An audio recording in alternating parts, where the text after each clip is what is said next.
राजा उत्तानपाद की दो पत्नियां हैं,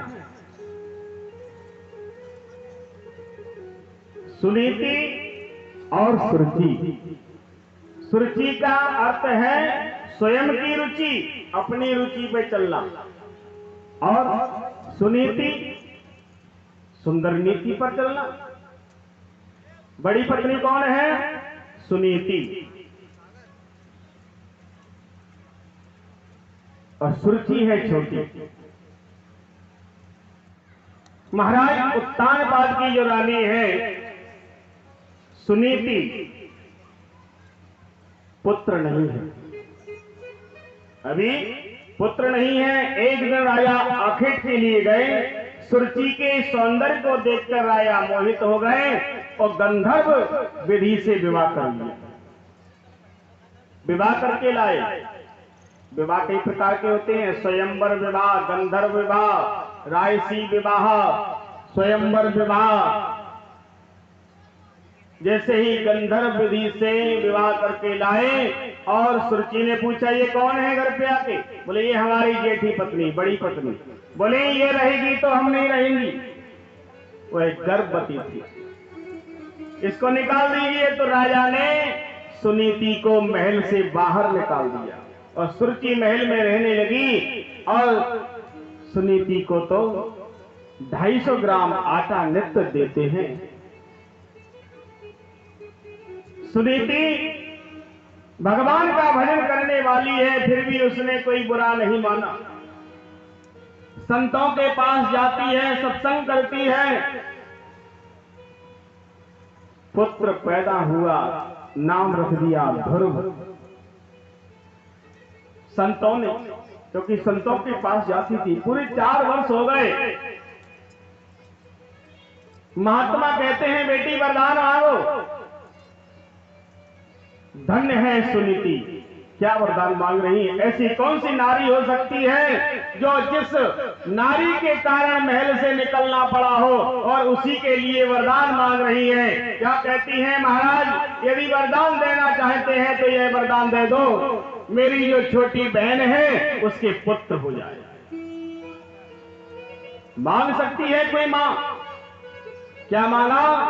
मेरी जो छोटी बहन है।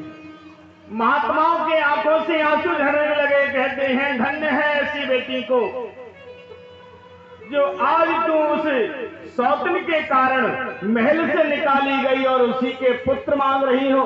पर आपने मांगा है तो उसके पुत्र जरूर होगा, पर उसका पुत्र उद्दंड होगा और तुम्हारा पुत्र राजा बनेगा। जैसे ही कहते हैं होनहार विरवान के लखत चीकने पात। जो होनहार वृक्ष होता है उसके पहले से ही पत्ते चिकने दिखाई देते हैं। होनहार विरवान के लखत चीकने पात। तो ध्रुव जी बचपन से ही बड़े ही सुकुमार दिखते हैं, साधु के वेश में दिखते हैं, संत जैसा उनका आचरण है। एकदा सुरचे पुत्रो मकमारो किलालयन उत्तमं नारुच्छत्तं ध्रुवं राजाभिनंदता। एक दिन राजा उत्तानपाद, क्योंकि उन्होंने वरदान मांग लिया था, उनके पुत्र हो गया सुरुचि के, तो सुरुचि के पुत्र को खिला रहे थे, गोद में खिला रहे थे। तो ध्रुव जी के भी मन में आया पिता की गोद में चढ़ने के लिए। जैसे ही चढ़ने के लिए जाते हैं तो पिता ने तो कुछ बोले नहीं और सुरुचि ने देखकर तुरंत लौटा दिया, नहीं पिता की गोद में नहीं जाओगे, पिता की गोद में नहीं बैठ सकते। ध्रुव जी कहते हैं क्या हमारे पिता नहीं? बोले पिता तो हैं पर मैं माता नहीं हूं। यदि पिता की गोद में चढ़ना चाहते हो पहले तपस्या करो। तपस्या करके भगवान से वरदान मांगो कि मुझे सुरुचि के गर्भ में जन्म दो। देखिए सुरुचि ने ध्रुव का ही अपमान नहीं किया, भगवान का भी अपमान किया है। उसने अपने गर्भ को भगवान से भी ऊंचा दर्जा दिया है। पहले तपस्या करो, तपस्या करके भगवान प्रसन्न हो जाए तो भगवान से वरदान मांगना कि गर्भ में सुरुचि के में जाए। जब भगवान ही मिल जाएंगे तो क्या गर्भ मांगेंगे? गर्भ में जाना चाहिए। उसने भगवान का भी अपमान किया, उनसे भी ऊंचा दर्जा दिया। ध्रुव जी मैया के पास लौट कर आते हैं। बालो शिवतिनाथ मानस,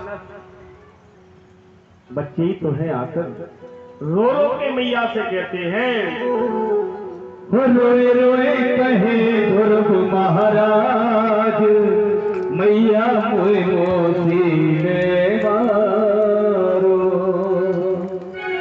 रोए रोए कहे ध्रुव महाराज, मैया मोए मोसी ने मारो। रोए रोए कहे ध्रुव महाराज, मैया मोए मोसी ने मारो। मोए मोसी ने मारो, मैया मोए मोसी ने मारो। मोए मोसी ने मारो, मैया मोए मोसी ने मारो। रोए रोए रोए रोए रोए रोए कहे ध्रुव महाराज, मैया मोए मोसी ने मारो। रोए रोए कहे ध्रुव महाराज, मैया मोए मोसी ने मारो।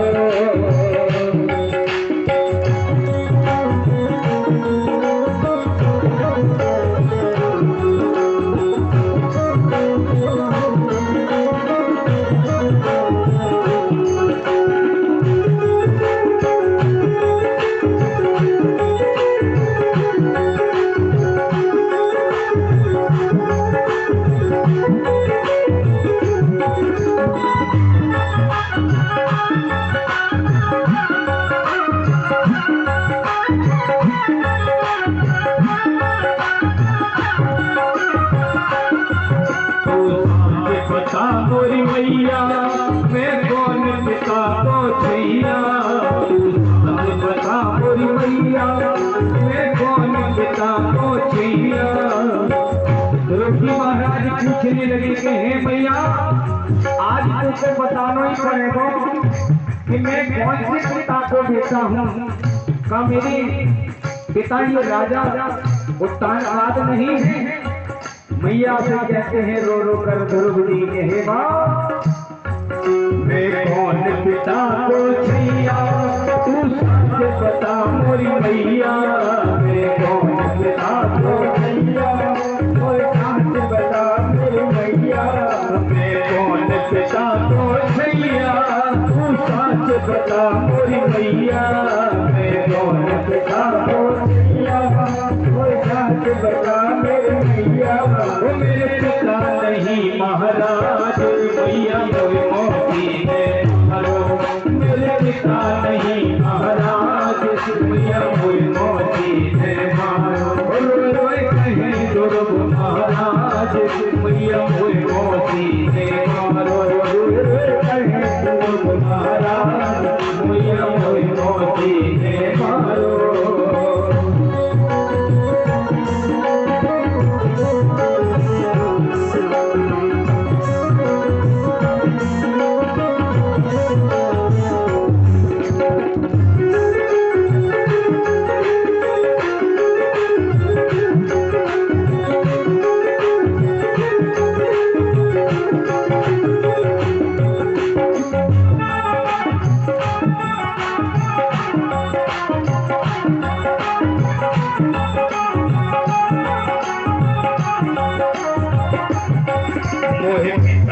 गोद में लीनो मौसी ने धक्का दीनो। मोहे पिता ने गोद में लीनो मौसी ने धक्का दीनो। मोहे पिता ने गोद में लीनो मैया मौसी ने धक्का दीनो। मोहे पिता ने गोद में लीनो मौसी ने धक्का दीनो। कहानियों में अपराध दिया मोहे मौसी ने मारो। कहानियों में अपराध मैया मोए मोसी ने मारो। रोए रोए कहे ध्रुव महाराज, मैया मोए मोसी ने मारो। रोए कहे ध्रुव महाराज, मैया मोए मोती ने मारो मैया मोए मोती ने मारो मैया मोए मोती ने मारो मैया मोए मोती ने मारो। मैया से कहते हैं मां मंगलम तात परेश मनसा। मैया से कहते हैं मां, सौतेली माता सुरती के एक एक शब्द का बदला लेंगे। मैया कहती हैं ऐसा किसी का नहीं करते हैं, किसी के अमंगल की कामना नहीं करते हैं। क्या मेरे पिता नहीं हैं? ऐसे कौन से सद्गुण सुरुचि में है जो आप में नहीं है? सुनीति माता कहती है बेटा मैं दुर्भाग्यशालिनी हूं, आपने एक एक गलती नहीं दो दो गलती की है। पहली गलती तो ये है मुझे दुर्भाग्यशालिनी की उदर से जन्म लिया। दूसरी गलती ये की है आपने कि आप तो एक कोई देव योनि में जाना था, जो आप मानव योनि में आए। आपका स्वभाव तो देवता जैसा है, किसी देव योनि में जाना था।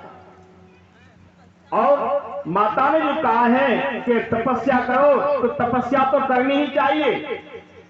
ध्रुव जी कहते हैं माता आप भी कहती हैं तपस्या करें? बोले हाँ तपस्या करें। तो तपस्या के लिए तो ध्रुव जी कहते हैं तपस्या हम करेंगे, भगवान को कैसे पहचानेंगे, भगवान कहां रहता है? तो माता के मुख से निकल गया, माता ने कह दिया कि हर व्यापक सर्वत्र समान, वह कण कण में है, पशु में है, पक्षी में है, वह सब जगह है। जैसे ही माता ने कहा तो ध्रुव जी तपस्या के लिए जाते। जैसे ही उत्तानपाद को सूचना मिली कि बालक तपस्या को जा रहा है, तो उत्तानपाद ने सूचना भेजी आज से 250 ग्राम नहीं शेर भर आटा देंगे। ध्रुव जी को विश्वास बढ़ गया कि जब भगवान की तपस्या के लिए कदम बढ़ाया है तब पिता ने हमारा आटा बढ़ा दिया। जब भगवान मिल जाएंगे तो अब तो बहुत कुछ मिलेगा। बोले अब आटा नहीं चाहिए, पूरा राज्य लेंगे। और आगे बड़े पिताजी ने सूचना भेजी जाओ हमारे बालक को रोक दो, कह दो 5 गांव देंगे। अब तो ध्रुव जी के पास सूचना आई। ध्रुव जी कहते हैं जब नेक चला तब 5 गांव मिल रहे हैं, तो इसका मतलब जब भगवान को प्रसन्न कर लेंगे पूरा राज्य मिलेगा। तो जैसे ही ध्रुव आगे बढ़ते हैं, ध्रुव जी के मन में आया गुरु बिन भवन तरेन कोई, जो बिरंच शंकर सम होई। गुरु नहीं है, कहते हैं जब तक गुरु नहीं तो तपस्या कैसे हो मेरी पूरी? तो गुरु तो जीवन में बनाना ही चाहिए। तो जब शिष्य चाहता है कि मुझे ऐसे ज्ञानी गुरु मिले, तो गुरु भी चाहते हैं मुझे अधिकारी शिष्य मिले, मुझे अधिकारी शिष्य मिले। तो जैसे ही ध्रुव जी के मन में आया तो उधर से आ रहे हैं नारद बाबा। नारद जी ने देखा ये तो बालक आ रहा है, तो इसे वैराग है, सच्चा वैराग है कि पक्का वैराग है, परीक्षा लेते हैं। जैसे ही संत मिले तो नारद जी को प्रणाम किया ध्रुव जी ने। ध्रुव जी ने प्रणाम किया। नारद जी के मन में आया पहली सीढ़ी तो इसकी मजबूत है। संत को देखा और प्रणाम किया, पहली सीढ़ी तो मजबूत है। नारद जी पूछे कहां जा रहे हैं? ध्रुव जी कहते हैं तपस्या के लिए जा रहे हैं। नारद जी ने कहा तपस्या करने के लिए? बोले क्या करोगे? बोले भगवान को प्रसन्न करेंगे। बोले भगवान कहाँ हैं? बोले मेरी माँ ने कहा है वन में भगवान रहते हैं। नारद जी कहते हैं वन में भगवान थोड़ी रहते हैं, वन में तो बब्बर शेर रहता है, नाश्ता कर जाएगा। ध्रुव जी कहते हैं मेरी माँ ने कहा है शेर में भी भगवान का वास है। ध्रुव जी को बहुत प्रयास किया नारद जी लौटाने का। ध्रुव जी कहते हैं आप कौन है? बोले नारद। कि आप नारद नहीं हो सकते, नारद होते तो आप मुझे लौटाते नहीं बन जाने के लिए। नारद जी ने गले से लगा लिया। नारद जी ने मंत्र दे दिया ओम नमो भगवते वासुदेवा। कि इसी मंत्र का जाप करना और भगवान का ध्यान करना, भगवान के स्वरूप का अवगत करा दिया कि भगवान कैसा है। 4 हाथ वाला है, पीतांबर धारण करने वाले हैं, हाथ में शंख चक्र गदा पद्म को धारण करते हैं, पूरा बता दिया। क्योंकि ध्रुव जी ने तो बहुत कहा था, जब नारद जी लौटा रहे हैं कि खाने को नहीं मिलेगा, तो ध्रुव जी ने कह दिया जब दांत नहीं तो दूध दिया है। जब जन्म होता है बालक का, उसके दांत नहीं होते तो परमात्मा कितनी व्यवस्था कर देता है, दूध की व्यवस्था करता है। जब दांत नहीं तब दूध दियो है, अब दांत भये तो कुछ और भी देगा, जरूर देगा। तो जैसे ही ध्रुव जी को मंत्र दिया, ध्रुव जी चले जाते हैं तपस्या के लिए। और इधर नारद जी के मन में चिंता हुई कि यदि भगवान नहीं इसे दर्शन देंगे तो ये कहेगा ध्रुव जी कि ये मुझे नारद नहीं मिले थे, कोई बहरूपिया मिल गया था, कोई बहरूपिया मिल गया था। इसलिए नारद जी को भी बड़ी चिंता है, कहते हैं भगवान इसे दर्शन दे देगा। और ध्रुव जी सीधे ही गए और जाकर बैठ जाते हैं और तपस्या के लिए तपस्या करते हैं। ध्रुव जी 3 दिन तक कुछ नहीं खाते, 3 दिन तक कुछ नहीं खाते हैं और तीसरे दिन केवल फल खा लेते हैं। त्रात्रांते प्राप्ते कपित्थ वज्रासना। 3 दिन तक भूखे रहते हैं, 3 दिन के बाद फल खा लेते हैं। 1 महीना हुआ भजन का, अखंड भजन कर रहे हैं। ओम नमो भगवते वासुदेवा, ओम नमो भगवते वासुदेवा, ओम नमो भगवते वासुदेवा।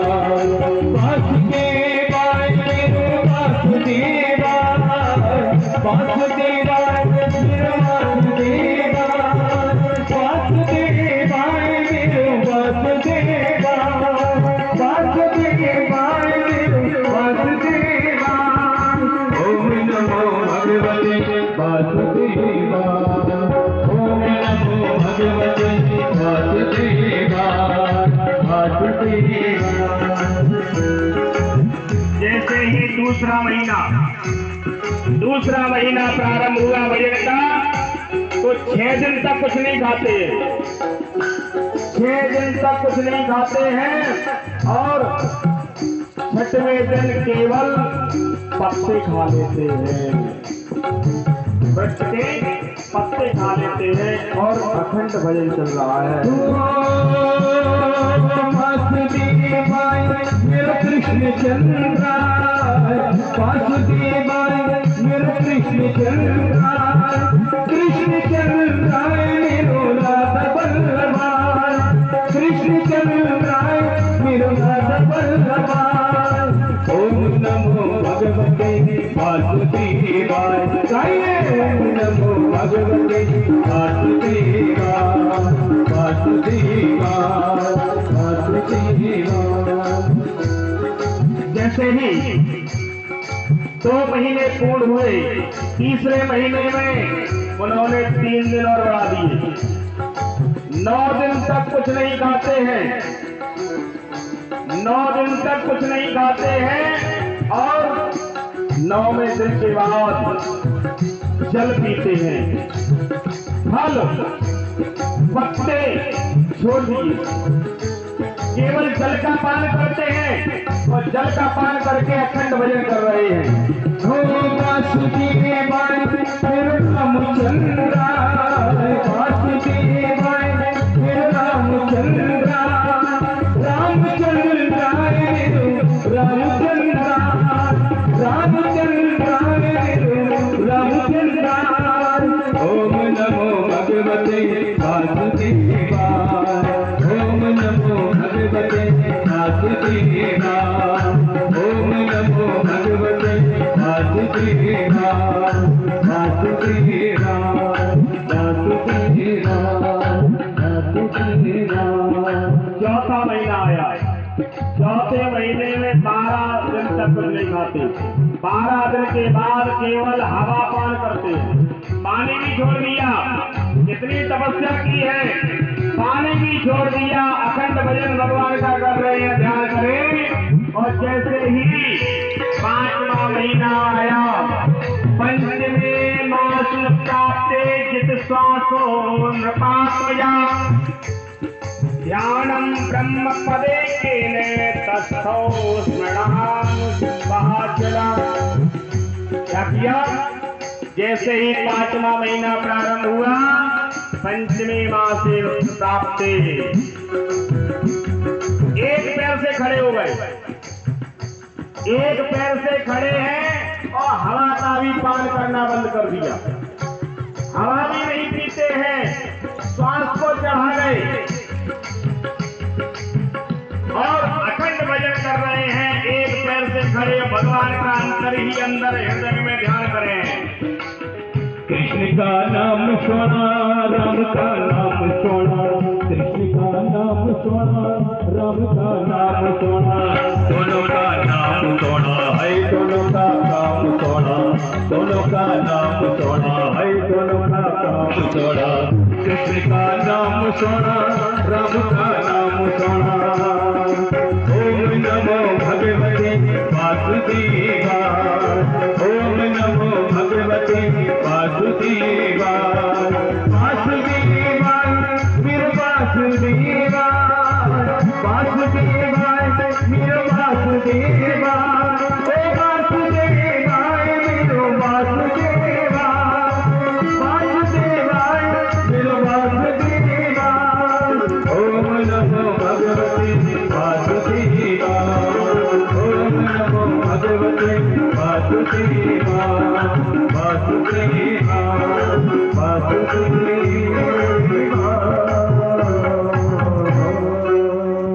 जैसे ही श्वास को चढ़ाया, सभी देवता घबराने लगे, सबका प्राण अमृत होने लगा। देवता घबराए घबराए ब्रह्मा जी के पास पहुंचे और ब्रह्मा जी से कहा, मेरा प्राण अमृत हो रहा है, कुछ करो ना। ब्रह्मा जी कहते हैं, यही मुसीबत हमारे ऊपर है। ब्रह्मा जी भी कहते हैं, हमारा भी श्वास नहीं चल रहा है, विष्णु के पास चलो, चलो भगवान नारायण के पास हमारे कष्ट की निवृत्ति करें। जैसे ही भगवान के पास पहुंचे, नेवम विदाम भगवान प्राणिरोधम चराचरस्याखिल सत्व साधाम्ना। भगवान ने कह दिया, विदेहि तन्नो ब्रजनाद मोक्षम प्राप्तम वयम तम शरणम शरण्यम। भगवान की शरण में गए सभी देवता ब्रह्मा आदि, जाकर भगवान की स्तुति की, भगवान से कहा, मेरा प्राण संकट में है, श्वास नहीं आ रही है। भगवान कहते हैं, मेरा भक्त ध्रुव एक पैर से खड़ा तपस्या कर रहा है, उसने श्वास को रोक लिया है, श्वास को रोक लिया है, इसलिए किसी का श्वास नहीं आ रहा है और मैं अभी जाता हूं, उसके दर्शन करके आता हूं। भक्त के भी भगवान दर्शन करने के लिए आते हैं, न कि दर्शन देने के लिए, दर्शन करने के लिए आते हैं। जैसे ही भगवान आए और भगवान ध्रुव जी के सामने खड़े हैं, ध्रुव जी के सामने खड़े हैं और ध्रुव कुछ देख ही नहीं रहे, क्योंकि भगवान का दर्शन अंदर कर रहे थे। तो भगवान ने अपनी जो छवि ध्रुव जी के अंदर थी उसको खींच लिया। जैसे ही खींची तो ध्रुव जी की एकदम आंख खुल गई। जो आंख खुलते ही जिस छवि को अंदर देख रहे थे वही सामने प्रकट हो गए। बोलो बाल कृष्ण भगवान की जय हो। जैसे ही भगवान की झांकी को देखा, अब भगवान मंद मंद मुस्कुरा रहे हैं, कुछ बोल नहीं रहे हैं, और ध्रुव जी भी खड़े हैं, वो भी कुछ नहीं बोल रहे हैं।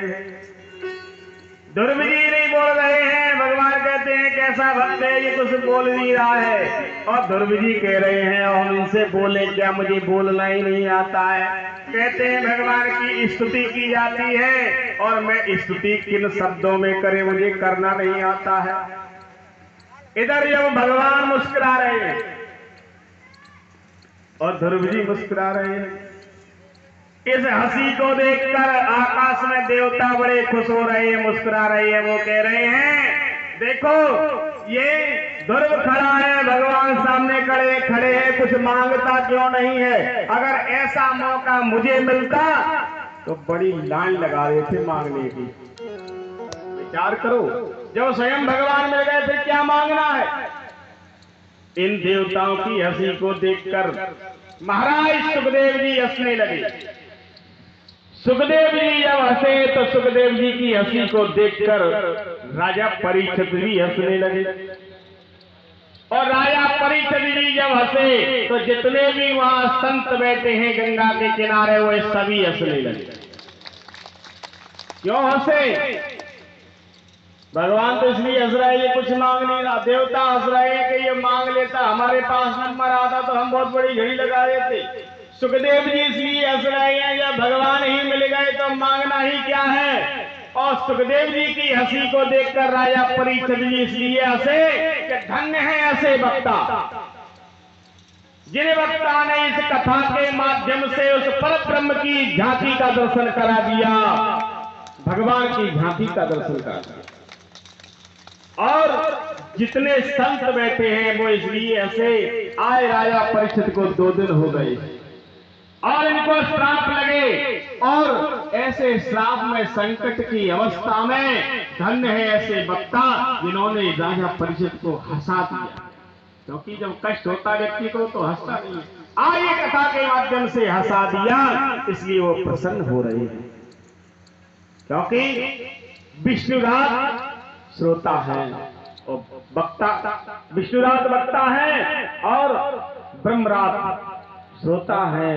राजा परीक्षित कोई मामूली नहीं है। न सुखदेव जैसे भगवान ने देखा ये बालक हंस रहा है, कुछ नहीं जानता है, इस पर शिवालम कृपया कपोले, भगवान ने अपने 5 नाम के शंख को उनके कपोल से लगा दिया। जैसे गाल से लगाया, स्पर्श बालम कृपया कपोले, शंख के लगते ही वेद वेदांत का ज्ञान हो गया, संपूर्ण विज्ञान का ज्ञान हो गया। अब तो खुल के स्तुति करने लगी। इसीलिए लिखा है मूकम करोति वाचालम पंगुलंगते गिरम यत कृपा तमहम वंदे परमानंदम माधवम। जब भगवान की कृपा होती है, मूकम करोति वाचालम, गूंगा बोलने लगता है। मूकम करोति वाचालम पंगुलंगते, लंगड़ा व्यक्ति पहाड़ चढ़ जाता है। यत कृपा तमहम वंदे परमानंदम माधवम। जब भगवान की कृपा होती है तो कौन सी वस्तु नहीं सुलभ हो सकती है, सब कुछ मिल सकता है। भगवान कहते हैं वरदान मांग लो। ध्रुव जी कहते हैं अब तो कुछ नहीं मांगना है। भगवान कहते हैं नहीं, तुम्हारी कामना थी राजगद्दी की, पहले राजगद्दी का उपभोग करो, उसके बाद में तुम्हारे लिए एक लोक का अलग से निर्माण होगा जिसे ध्रुव लोक कहते हैं। ध्रुव लोक इन्हीं ध्रुव के नाम से। ध्रुवी जैसे ही लौट रहे हैं, उत्तानपाद को पता चला हमारा पुत्र तपस्या करके वापस आ रहा है, तो हाथी घोड़ा भेज दिए लेने के लिए। कहते हैं जब भगवान की कृपा हो जाती है कि जा पर कृपा राम की होई, ता पर कृपा करे सब कोई। जब भगवान की कृपा हो गई तो उत्तानपाद क्या। जैसे ही भगवान की कृपा हुई, ध्रुव जी ने आकर विमाता सुरुचि को प्रणाम किया। ध्रुव जी राजा बने। उनका जो छोटा भाई है उत्तम बड़ा उद्दंड हुआ। उत्तम बड़ा ही उद्दंड हुआ। एक बार कुबेर के बगीचे में गया, यक्षों के यक्ष के बगीचे में जाकर बगीचा उजाड़ने लगा। यक्षों से युद्ध हुआ, मारा गया। तो ध्रुव जी भी निरपराध यक्षों को मारने लगे। राजा परीक्षित कहते हैं जो ध्रुव जी को भगवान का दर्शन हुआ था फिर भी ये हिंसा करने लगे। सुखदेव जी महाराज कहते हैं भगवान का दर्शन तो हुआ था पर सत्संग नहीं मिला था। जब तक मनुष्य को सत्संग नहीं मिलेगा तब तक वह ज्ञान से पूर्ण नहीं होगा। क्या रावण को भगवान का दर्शन नहीं मिला था? क्या कंस को भगवान के दर्शन नहीं मिले थे? क्या शिशुपाल ने कृष्ण के कन्हैया के 10-50 बार भी दर्शन नहीं किए थे? कई बार किए थे, फिर भी हिंसक बने रहे, अपनी हिंसा नहीं त्यागी, क्योंकि सत्संग नहीं मिला था। कि सट सुधरे सत्संगत पाई। सट व्यक्ति भी सत्संग से सुधर जाता है। इसलिए गोस्वामी बाबा लिख गए हैं सत्संग बड़ी ऊंची चीज है। एक घड़ी आधी घड़ी आधी में पुण्याद, तुलसी संगत साधु की हरे कोटि अपराध।